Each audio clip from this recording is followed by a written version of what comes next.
Hello दोस्तों, welcome to IQ plus academy. आशा करते हैं आप सब अच्छे होंगे और अपनी तैयारी को बेहतर तरीके से कर रहे होंगे। दोस्तों, जैसा कि हम लोग प्रैक्टिस सेट सीरीज को बढ़ाते हुए आगे की तरफ आज की इस वीडियो में हम लोग प्रैक्टिस सेट 5 को लगाएंगे दोस्तों। और ना केवल इसको सॉल्व करेंगे बल्कि हम लोग इससे रिलेटेड जितने भी पॉइंट बनते हैं जो कि एग्जाम के लिए बहुत ही इंपॉर्टेंट बनते हैं दोस्तों, उन सारे पॉइंट को हम लोग डिस्कस भी करेंगे दोस्तों। और वीडियो के लास्ट में मैं आपको एक ट्रिक भी बताऊंगा जो कि सारे एग्जाम के लिए लगभग बहुत ही ज़्यादा इंपॉर्टेंट होता है दोस्तों।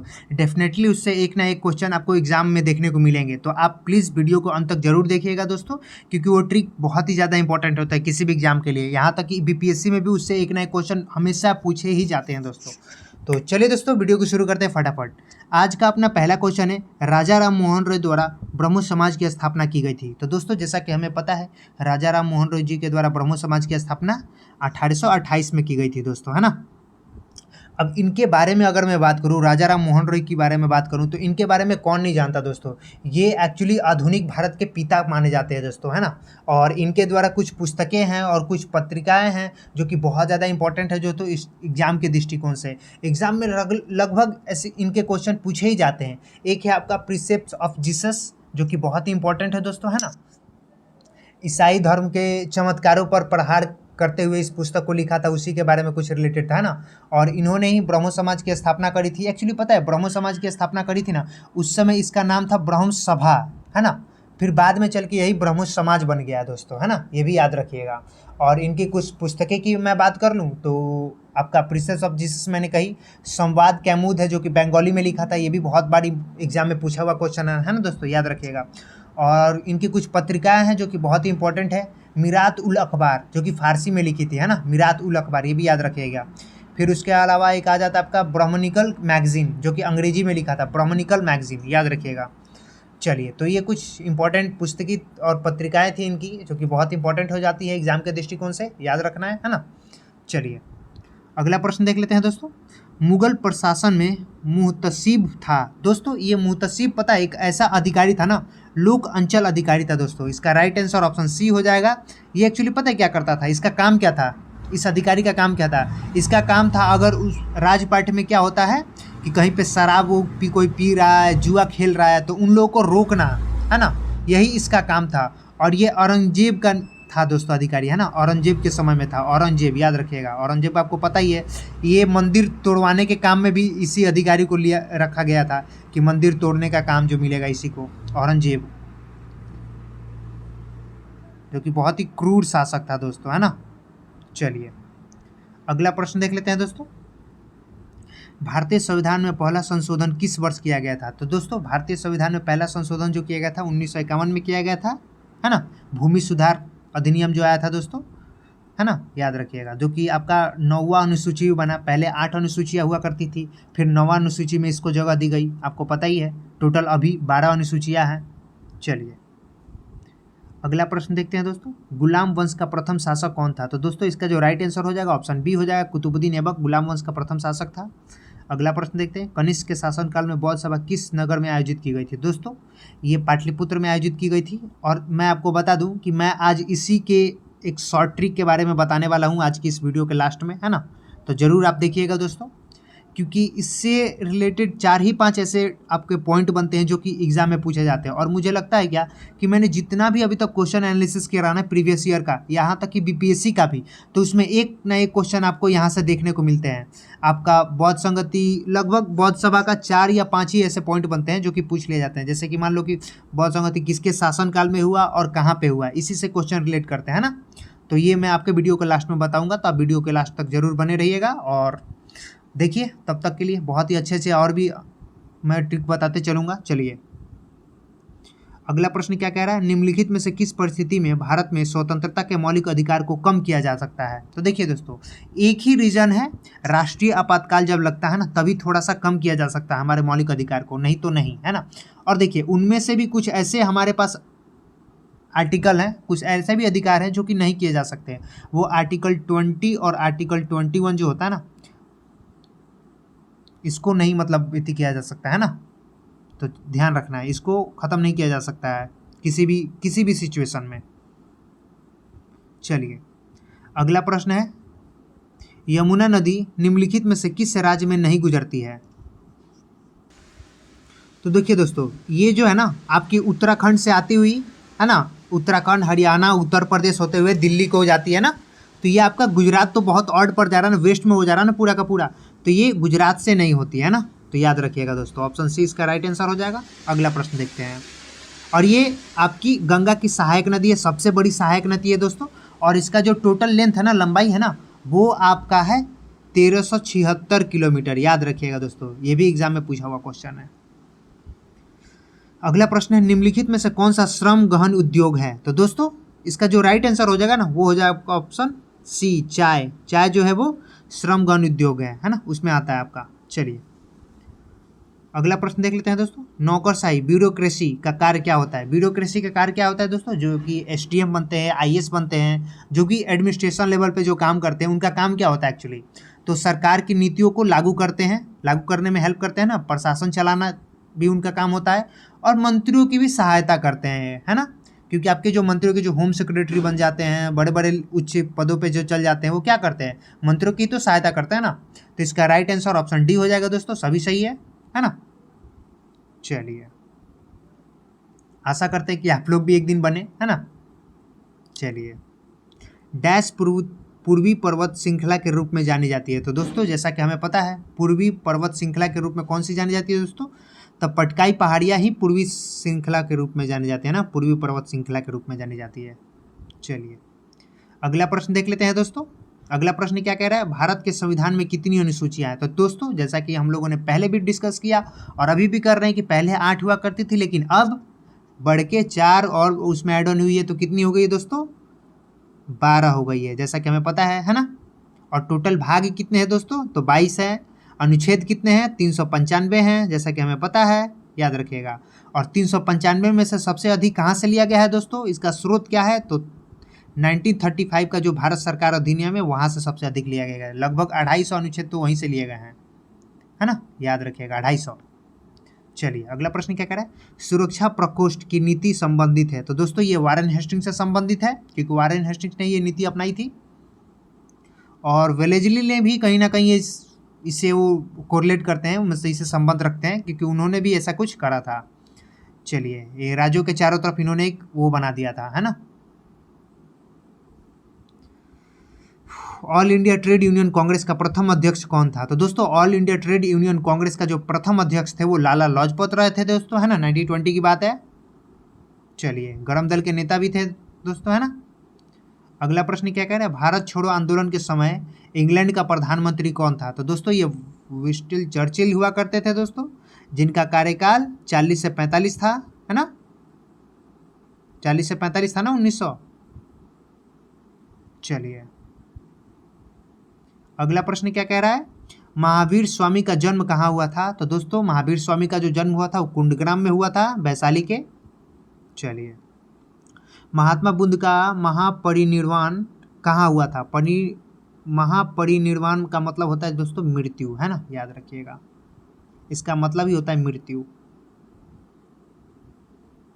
तो ये हुआ था दोस्तों, जैसा कि हमें पता है, कुशीनगर में हुआ था, और इनका जो जन्म हुआ था वो लुम्बिनी में हुआ था दोस्तों, है ना, ये भी याद रखिएगा, पूछ ले जाते हैं। और इनको ज्ञान की प्राप्ति बोध गया में हुआ था दोस्तों, है ना, बोध गया के एक वृक्ष के नीचे हुआ था, पीपल के वृक्ष के नीचे। चलिए, तभी इनको महात्मा की उपाधि मिली, महात्मा बुद्ध इनको के नाम से जाना जाने लग गया इनको। चलिए अगला प्रश्न क्या कह रहा है, महात्मा बुद्ध ने अपना पहला धर्म चक्र परिवर्तन किस स्थान पर किया था? तो दोस्तों जैसा कि हमें पता है ये सारनाथ में किया था, है ना, यूपी में पड़ता है, बनारस में सारनाथ, सॉरी। चलिए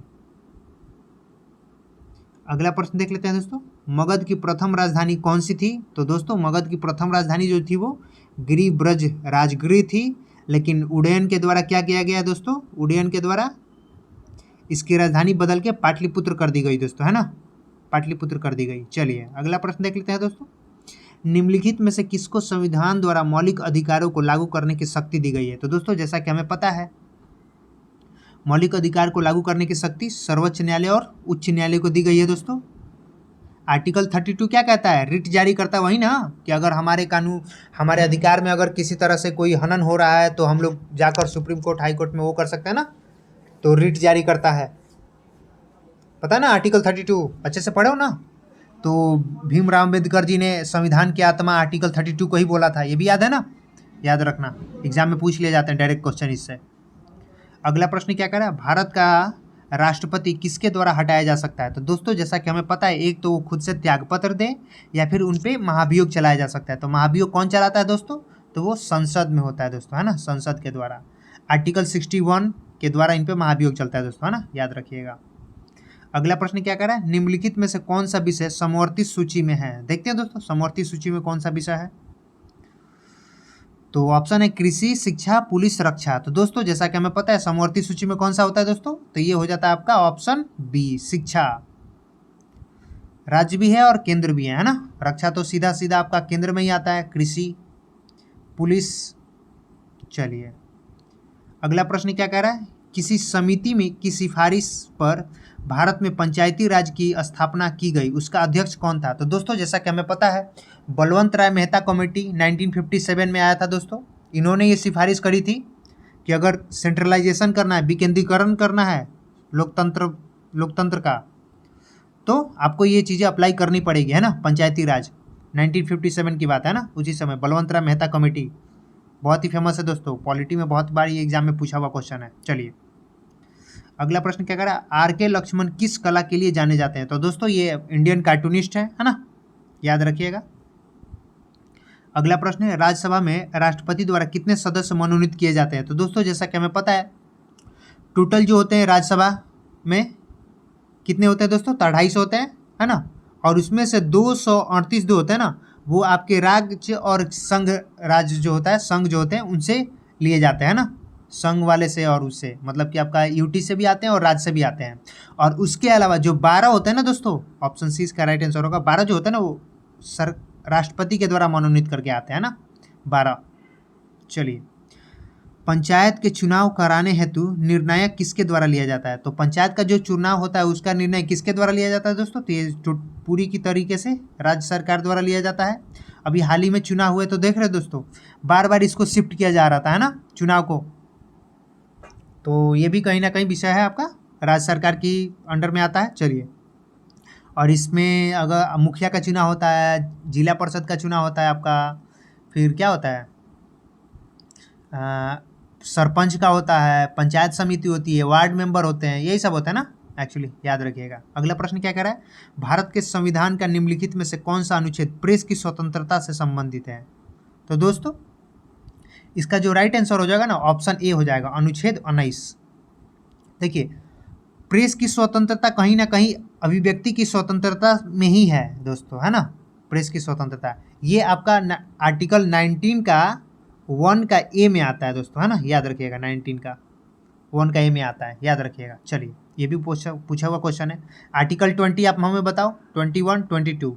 देखो अगर कभी भी आपातकाल लगा ना, राष्ट्रीय आपातकाल, तो 20 और 21 कभी भी आपको खारिज नहीं किया जा सकता, ये आपका हमेशा रहेगा दोस्तों, है ना, याद रखिएगा।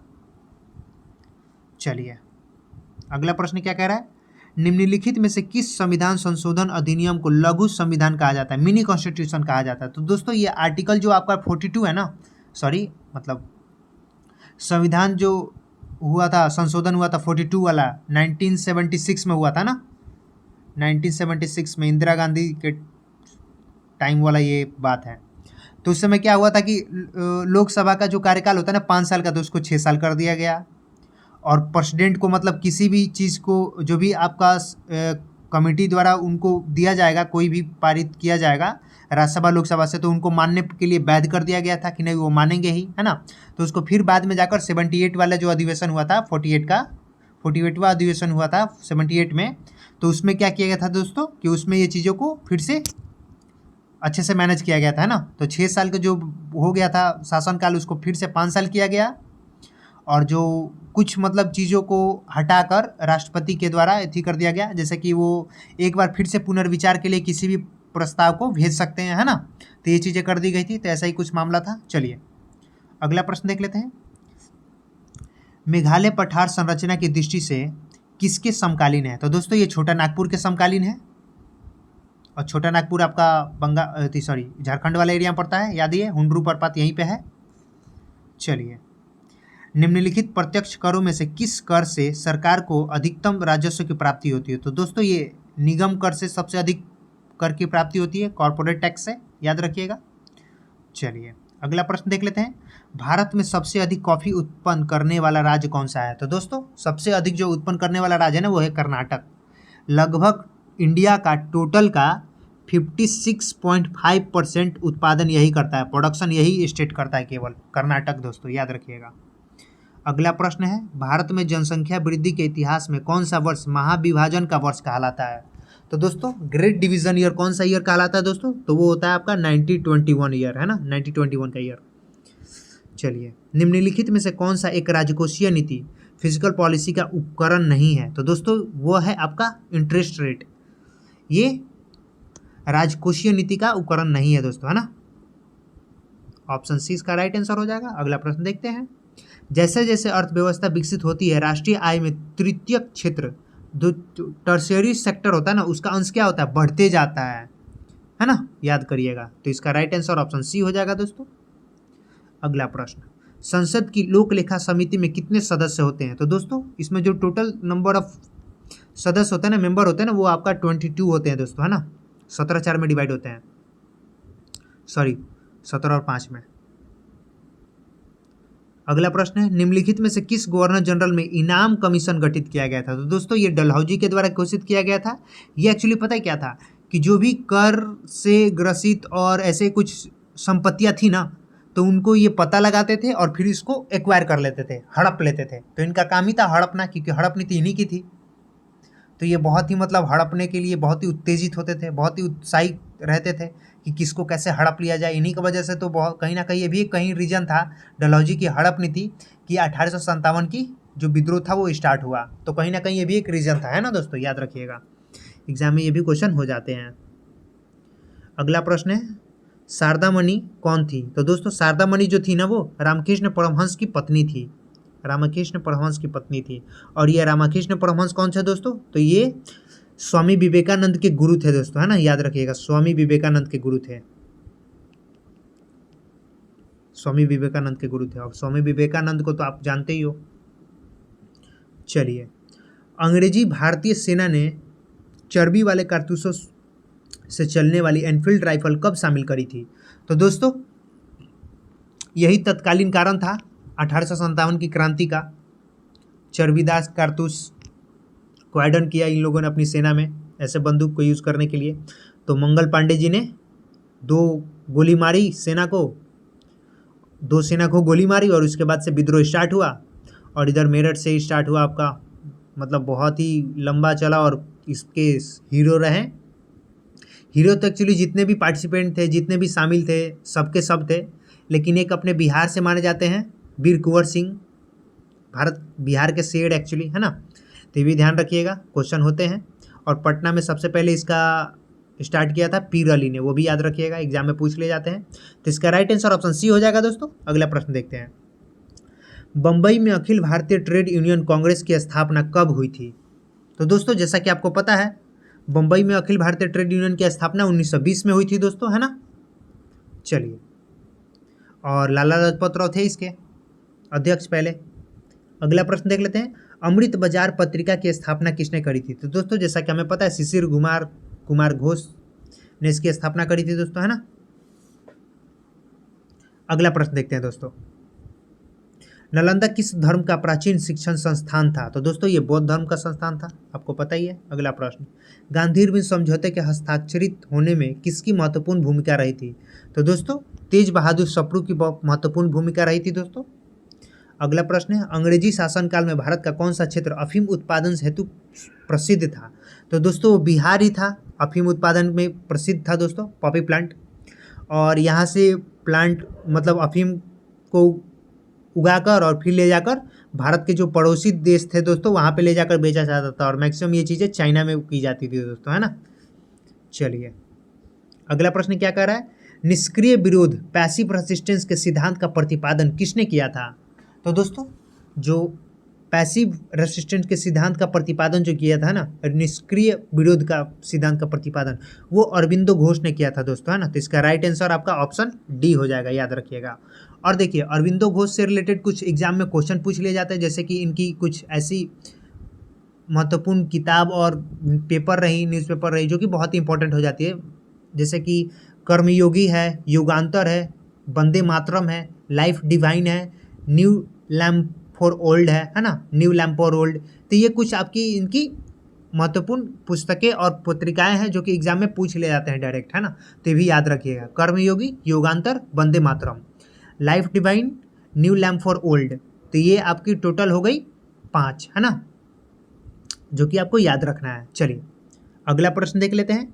निम्नलिखित अखबारों में कौन सा मुख्यतः उदारवादियों की नीतियों का प्रचारक था? तो उदारवादियों की नीतियों का प्रचारक था दोस्तों, वो था आपका लीडर, जो कि आपका मदन मोहन मालवीय जी के द्वारा एक पत्र लिखा हुआ था, है ना, ये एक पत्रिका थी। अब इनके द्वारा और भी 2 महत्वपूर्ण है जो कि एग्जाम में पूछे जाते हैं ना, एक है अभ्युदय और एक है हिंदुस्तान। अभ्युदय, लीडर, हिंदुस्तान, ये तीनों के तीनों पत्र जो है वो मदन मोहन मालवीय जी के द्वारा लिखी गई है, और तीनों बहुत ज़्यादा इंपॉर्टेंट है एग्जाम के दृष्टिकोण से तो, है ना। और इसके अलावा आपका न्यू इंडिया जो है ना दोस्तों, न्यू इंडिया, ये एनी बेसेंट के द्वारा लिखा गया, ये भी आप याद रखेंगे, है ना, एनी बेसेंट के द्वारा। और ये जो है ना यंग इंडिया, ये है महात्मा गांधी जी के द्वारा। और महात्मा गांधी जी के द्वारा लिखा हुआ पुस्तक या पत्रिका कौन से एग्जाम में नहीं पूछा जाता है दोस्तों, आपको तो पता ही है। इनका हिंद स्वराज है, माई एक्सपेरिमेंट विथ ट्रूथ है, बुक है दोनों। और इसके अलावा अगर मैं पत्रिका की बात करूँ तो यंग इंडिया हो गया, हरिजन हो गया, नवजीवन हो गया, इंडियन ओपिनियन हो गया, ये सारे के सारे बहुत ही महत्वपूर्ण है दोस्तों, है ना, पत्रिकाएं और बुक, जो कि एग्जाम में रेगुलर पूछे जाते हैं दोस्तों, है ना। तो इसको आपको अच्छे से याद कर लेना है, याद रखिएगा दोस्तों, है ना। और एनी बेसेंट की मैं बात करूँ तो आपका न्यू इंडिया तो है ही, इसके अलावा कॉमनवेल्थ है एक, याद रखिएगा, कॉमनवेल्थ, वो भी बहुत इंपॉर्टेंट है दोस्तों, है ना, कॉमनवेल्थ, मैं यहाँ पे लिख दे रहा हूँ, कॉमनवेल्थ, है ना। चलिए अगला प्रश्न देख लेते हैं दोस्तों।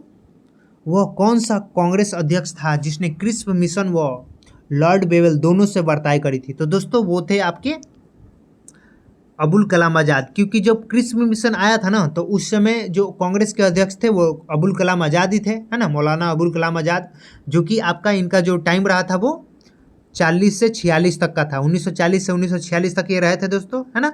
और ये कांग्रेस के सबसे ज़्यादा समय तक अध्यक्ष रहने वाले व्यक्ति भी है ना, और सबसे कम उम्र में भी रहने वाले यही है दोस्तों, है ना, ये भी याद रखिएगा क्योंकि ये भी एग्जाम में पूछ लिया जाता है। चलिए अगला प्रश्न देख लेते हैं दोस्तों। सांप्रदायिक कम्युनल अवार्ड एवं पूना पैक्ट में क्रमशः दलित वर्ग के कितने सीट दी गई थी? तो दोस्तों जैसा कि हमें पता है दलित वर्ग को जो सीट दी गई थी, सबसे पहले ये आपका 71 हुआ करता था, है ना, 71। तो इसको क्या किया गया, गांधी जी के द्वारा कुछ पूना पैक्ट में यही तो बहस हुई थी ना, यही तो बातें हुई थी सब लगभग, तो इसको बढ़ाकर 148 कर दिया गया था दोस्तों, है ना, याद रखिएगा। तो इसका राइट आंसर ऑप्शन बी हो जाएगा दोस्तों। चलिए अगला प्रश्न देख लेते हैं। किस दिन को विश्व पर्यावरण दिवस के रूप में मनाया जाता है? विश्व पर्यावरण दिवस के रूप में कौन से डेट मनाया जाता है दोस्तों? तो वो है आपका 5 जून, याद रखिएगा दोस्तों, है ना। चलिए अगला प्रश्न देख लेते हैं। सॉरी, वर्ष 1899 से 1900 के मुंडा क्रांति का नेता कौन था? तो दोस्तों जैसा कि हमें पता है भगवान बिरसा मुंडा, इनसे तो एग्जाम में धरल से क्वेश्चन पूछे जाते हैं, ये भी आपको अच्छे से ध्यान करना है ना। चलिए अगला प्रश्न देख लेते हैं। अखिल भारतीय किसान सभा के प्रथम सत्र की अध्यक्षता किसने करी थी? तो दोस्तों जैसा कि हमें पता है इसमें किसान नेता अगर हम लोग देखें तो आपका ये भी रहते हैं स्वामी सहजानंद सरस्वती, बहुत ही फेमस है दोस्तों। इन्होंने ही 1936 में अखिल भारतीय किसान सभा की स्थापना करी और इसके प्रथम सत्र की अध्यक्षता करी थी, जो कि आपका लखनऊ में हुआ था दोस्तों, है ना, लखनऊ में हुआ था, लखनऊ का सेशन था दोस्तों, है ना। और जिसके अध्यक्ष तो स्वामी सहजानंद सरस्वती थे, और उसके आपका जो महासचिव थे दोस्तों वो थे आपके एन रंगा, है ना, एन एन रंगा, याद रखिएगा दोस्तों, है ना। MG रंगा थे एक्चुअली, तो यहाँ पे कुछ अलग ही लिखा हुआ है, MG रंगा था, है ना, MG रंगा थे, याद रखिएगा। चलिए अगला प्रश्न देख लेते हैं दोस्तों। इनमें से किस सुप्रसिद्ध पार्श्व गायिका को भारत रत्न पुरस्कार से सम्मानित किया गया दोस्तों? तो 2001 में आपको पता है लता मंगेशकर मैम को दिया गया था भारत रत्न। चलिए अगला प्रश्न है, निम्नलिखित में से कौन सा ग्रीन हाउस गैस नहीं है? तो दोस्तों ग्रीन हाउस गैस कौन सा नहीं है देखते हैं। इसमें आर्गन जो है वो ग्रीन हाउस गैस नहीं है दोस्तों, बाकी सब है, carbon dioxide, nitrous oxide, methane, CFC भी होता है ना। चलिए यदि दूध को ग्रीष्मकाल में फ्रिज के बाहर रखा जाए तो वो खट्टा हो जाता है, जिसका कारण क्या है? तो दोस्तों उसका कारण है लैक्टिक एसिड में जो लैक्टिक शर्करा होता है ना, उसका रूपांतरण हो जाता है, ट्रांसफॉर्मेशन हो जाता है। लैक्टिक शर्करा से क्या हो जाता है? लैक्टिक एसिड बन जाती है, तो इस वजह से उसमें खट्टापन आ जाता है ना। चलिए अगला प्रश्न देख लेते हैं। चूहा मारने का जहर किस रासायनिक पदार्थ से बनता है? तो दोस्तों मिथाइल आइसोसाइनाइड, पोटेशियम आइसोसाइनाइड, कौन सा है दोस्तों? बताइए आप हमको।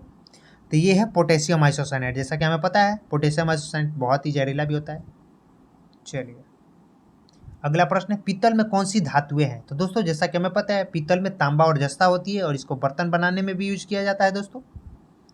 अगला प्रश्न देखते हैं, एस्पिरिन कहाँ से मिलती है? तो दोस्तों एस्पिरिन जो होता है ना, वो पौधे का जो झाल होता है ना, पेड़ का जो मोटा मोटा पेड़ का जो छाल होता है, छाल ऊपर वाला, तो उसी से निकलता है दोस्तों ना। ये थोड़ा सफेदी टाइप का होता है, तो ये एक पेड़ से प्राप्त होता है ना, याद रखिएगा।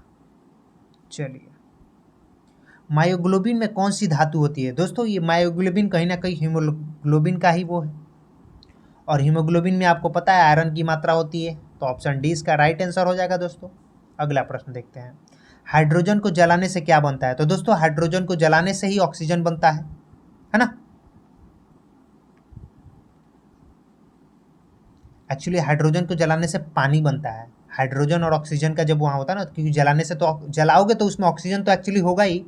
अब देखो हाइड्रोजन, यहाँ पे हम लोग उसका फॉर्मूला भी थोड़ा सा लिख लेते हैं। H2 हाइड्रोजन हो गया, O2 हो गया, इसका 2 बॉन्ड है, तो इसको आप करोगे तो क्या होगा? 2H2O बनेगा ना, तो ये आपका हो गया पूरा जल। तो हाइड्रोजन को जलाने से जल बनता है दोस्तों, है ना, याद रखिएगा। चलिए अगला प्रश्न देखते हैं, तो इसका राइट आंसर ऑप्शन डी हो जाएगा दोस्तों, है ना। अगला प्रश्न देख लेते हैं दोस्तों, है ना। चलिए अगला प्रश्न क्या कह रहा है, हमारे भोजन में आयोडीन युक्त नमक होना क्यों महत्वपूर्ण है? तो दोस्तों ये थायराइड ग्रंथि के सुचारू संचालन में मदद करता है, पता है, सुचारू संचालन में मदद करता है थायराइड ग्रंथि के। थायराइड ग्रंथि आपको पता ही है, गला वाला के आसपास होता है ना, थायराइड ग्रंथि। चलिए तो इसका राइट आंसर ऑप्शन सी हो जाएगा दोस्तों। अगला प्रश्न देख लेते हैं, खाने के बाद पेट में होने वाली एसिडिटी को क्या लेने से खत्म किया जा सकता है? कौन सा चीज़ ऐसा लिया जाता है? तो दोस्तों जैसा कि हमें पता है बेकिंग सोडा लिया जाता है ना, ऑप्शन सी इसका राइट आंसर हो जाएगा, क्योंकि तो एसिडिटी है ऑलरेडी, और नींबू तो लोगे नहीं क्योंकि नींबू खुद एसिडिटी होता है, फलों का रस भी एसिडिटी वाली होती है, सब्जियां भी बहुत एसिडिटी में होती है, तो एक्चुअली क्या हो सकता है यहाँ? बेकिंग सोडा ही होगा। चलो अगला प्रश्न देख लेते हैं दोस्तों, इमली में मौजूद अम्ल का नाम बताइए। इमली में मौजूद अम्ल क्या होता है दोस्तों? इमली में तो आपको पता ही है टार्टरिक अम्ल होता है, टार्टरिक अम्ल, है ना, तो ऑप्शन बी इसका राइट आंसर हो जाएगा दोस्तों। चलिए सोने का घोल, सोने को घोला जा सकता है किस में? तो देखिए दोस्तों सोने को ना 3 भाग हाइड्रोक्लोरिक एसिड, 3 हाइड्रोक्लोरिक HCl, है ना, और 1 भाग नाइट्रिक एसिड के मिश्रण में घोला जा सकता है ना सोने को, तो भी याद रखिएगा। चलिए अगला प्रश्न क्या कह रहा है, श्वेत प्रकाश को नली में कैसे पैदा करते हैं? तो दोस्तों जो फाइबर होता है ना उसको गर्म करके इसमें किया जाता है, तंतु को गर्म करके, है ना, याद रखिएगा। तो इसका राइट आंसर ऑप्शन बी हो जाएगा दोस्तों। चलिए अगला प्रश्न देख लेते हैं, किसी कमरे को ठंडा किया जा सकता है कैसे भाई? किसी कमरे को कैसे ठंडा किया जा सकता है? तो एक्चुअली हम लोग क्या देखते हैं कि जो एयर कूलर होता है ना, तो उसमें क्या होता है, वो क्या करता है कि उस संपीड़ित गैस को क्या करती है, छोड़ती है, संपीड़ित गैस स्टोर फिर छोड़ता है उसको, है ना, लेकर छोड़ता है, तो इसका राइट आंसर ऑप्शन बी हो जाएगा दोस्तों। चलिए अगला प्रश्न देख लेते हैं, जब बल 2 सतहों के बीच सापेक्ष गति का प्रतिरोध करता है तो इसे डैश कहा जाता है। जब बल 2 सतह के बीच, एक सतह ये हो गया और एक सतह दूसरा हो गया, अब दोनों के बीच क्या होगा, क्या होगा, रगड़ा रगड़ी होगा ना, प्रतिरोध होगा, सापेक्ष गति से प्रतिरोध होगा, एक इधर और दूसरा इधर, तो क्या होगा, इन दोनों के बीच घर्षण पैदा होगा ना, घर्षण होगा ना, फ्रिक्शन होगा ना, फ्रिक्शन जनरेट होगा ना, तो इसका राइट आंसर ऑप्शन डी हो जाएगा दोस्तों, याद रखिएगा, घर्षण। चलिए लोलक की कालावधि, टाइम पीरियड क्या होती है, किस पे डिपेंड करती है? द्रव्यमान पर, लंबाई पर, समय पर, तापक्रम पर? तो दोस्तों जैसा कि हमें पता है लोलक की गतिविधि जो है वो टाइम पीरियड जो है, हमको फार्मूला इसका पता है। टाइम पीरियड क्या होता है दोस्तों? तो टी इजकल टू 2 पाई√L/g होता है। तो ये डायरेक्टली डिपेंड करता है किस पे दोस्तों? ये डायरेक्टली डिपेंड करता है एल पे, लेंथ पे, है ना, लेंथ पे डिपेंड करता है ना, याद रखिएगा। तो लंबाई के ऊपर निर्भर करती है दोस्तों। तो इसका राइट आंसर ऑप्शन बी हो जाएगा। चलिए, ये फॉर्मूला आपको याद रहेगा तो यहाँ से इजीली आप निकाल पाओगे, है ना। टाइम पीरियड वाला ऐसे क्वेश्चन एग्जाम में पूछे ही जाते हैं मेनली। ये भी आपका बीपीएससी का भी अच्छा हुआ क्वेश्चन है, बहुत सारे पीसीएस में एग्जाम में पूछे हुए क्वेश्चन है, तो इसको ध्यान रखिएगा, है ना। चलिए, खारे जल के तालाब में तैरने से मनुष्य की त्वचा जल जाती है। क्यों भाई, क्यों जल जाती है? तो एक्चुअली खारे जल का जो तालाब होता है ना, उसमें एक्चुअली क्लोरीन होता है ना, याद रखिएगा। तो इसका राइट आंसर ऑप्शन बी हो जाएगा, और ये नमक में भी होता है। चलिए, जल मिश्रित एसिटिक अम्ल आमतौर पर किस नाम से जाना जाता है? तो जल मिश्रित एसिटिक अम्ल जो होता है ना दोस्तों, वो एक्चुअली सिरका से जाना जाता है, सिरका नाम से, है ना, सिरका, विनेगर। चलिए, प्रकाश के उद्दीपन के कारण पौधों में होने वाली गति क्या कहलाती है? तो पौधों में जो होने वाली गति होती है ना दोस्तों, वो कहलाती है प्रकाशानुवर्तन। प्रकाशानुवर्तन, याद रखिएगा। चलिए, अगला प्रश्न क्या करा है? किस प्रकार का सूक्ष्म जीव टाइफाइड का कारण बनता है? तो दोस्तों जीवाणु है वही टाइफाइड का कारण बनते हैं दोस्तों, जैसा कि हमें पता है टाइफाइड। निम्नलिखित में से किस विटामिन में कोबाल्ट होता है? तो दोस्तों जैसा कि हमें पता है कोबाल्ट जो होता है वो विटामिन B12 में होता है, हमने पढ़ी है। तो इसका राइट आंसर ऑप्शन डी हो जाएगा दोस्तों ना। और जैसा कि मैंने आपको उस वीडियो के स्टार्टिंग में बताया था कि मैं आपको बहुत संगति जो हुआ है, बहुत भी जितने भी इंपॉर्टेंट संगति है उनसे रिलेटेड एक आपको ट्रिक बताऊंगा, है ना। तो देख लेते हैं दोस्तों वो भी, है ना, क्योंकि मैंने कही है तो ज़रूर मैं बताऊंगा दोस्तों। देखिए, अगर मैं बात करूँ आपसे बहुत संगति क्या हुआ था दोस्तों, एक्चुअली देखो कुछ ट्रिक बता रहा हूँ, उसको आप ध्यान रखो। सबसे पहले तो किसके शासनकाल में हुआ और कहाँ पे हुआ, दो चीज़ें ही एग्जाम में मेनली पूछी जाती है ना। चलिए देख लेते हैं, उसको भी याद कर लेते हैं। देखो, सबसे पहले क्या हमें याद करना है? तो सबसे पहले देखना है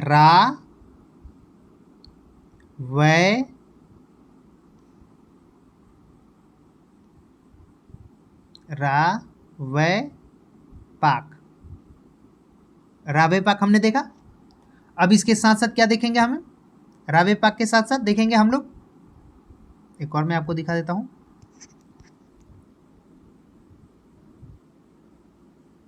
अका अक। अब देखो इसको अच्छे से देखो एक बार। रा मतलब राजगीर, इसको ध्यान से रखो, राजगीर, है ना, राजगीर हो गया। बै मतलब वैशाली। मैं अच्छे से लिख तो नहीं पा रहा हूँ, लेकिन कोई सुनिए, आप पढ़ो, सुनो एक बार अच्छे से, है ना। वैशाली, बै मतलब वैशाली, पा मतलब पाटलिपुत्र, है ना।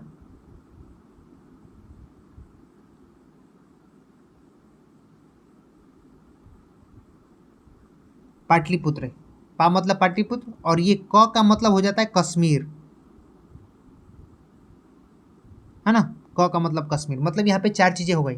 रा मतलब राजगीर, बै मतलब वैशाली, पा मतलब पाटलिपुत्र, क मतलब कश्मीर, चार हो गई। अब देखो उसके पैरेलल हम लोग देखते थे कि कौन से शासक के शासनकाल में हुआ। अ मतलब अजात शत्रु, अजात शत्रु याद रखोगे, अजात शत्रु, है ना, अजात शत्रु याद रखना।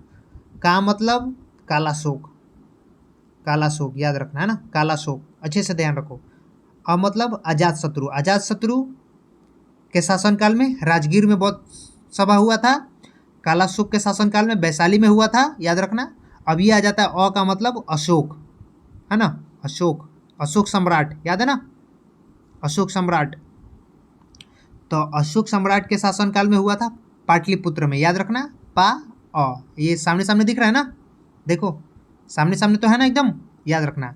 और यहाँ पे आ जाता है कनिष्क, है ना, कनिष्क, कनिष्क के शासनकाल में हुआ था दोस्तों कश्मीर में, याद रखना, क से क, एकदम सीधा सीधा मैंने लिखा हुआ है ना। कनिष्क के शासनकाल में हुआ था कहाँ पे? कश्मीर में, याद रखना। तो ये यहाँ पे क्लियर हो गई, एकदम बहुत ही ईजी ट्रिक है दोस्तों, और इसको आसानी से याद करना है। रा वे पाक अका अक, रा वे पाक अका अक। रा मतलब राजगीर, वह मतलब वैशाली, पा मतलब पाटलिपुत्र, और क मतलब कश्मीर। हो गया। अब अका अक में आते हैं। अ मतलब अजात शत्रु, का मतलब कालाशोक, अ मतलब अशोक, और क मतलब कनिष्क। हो गया। रा अ, रा वे पाक अका अक। हो गया। बहुत ईजी है ना दोस्तों। तो बताइए दोस्तों, वीडियो आपको कैसा लगा, आप हमें कमेंट में बताएंगे। और प्लीज़ दोस्तों, अगर आपको ये वीडियो अच्छा लगता है तो वीडियो को लाइक करें और कमेंट भी करें। और साथ ही साथ दोस्तों, आपको अगर ऐसे ही बने रहना है, ट्रिक वाइज जानना है, हर एक वीडियो में मैं कोई ना कोई ट्रिक आपको ज़रूर बताऊंगा दोस्तों, एक टॉपिक को लेकर। तो आप हमारे चैनल के साथ जुड़ सकते हैं, चैनल को सब्सक्राइब करके, और बेल आइकन को जरूर दबा दें दोस्तों, जैसा कि हम लोग जब भी वीडियो अपलोड करेंगे तो आपके पास पहले अपडेट पहुंच जाएगा। तो थैंक यू दोस्तों, जय हिंद, लव यू ऑल।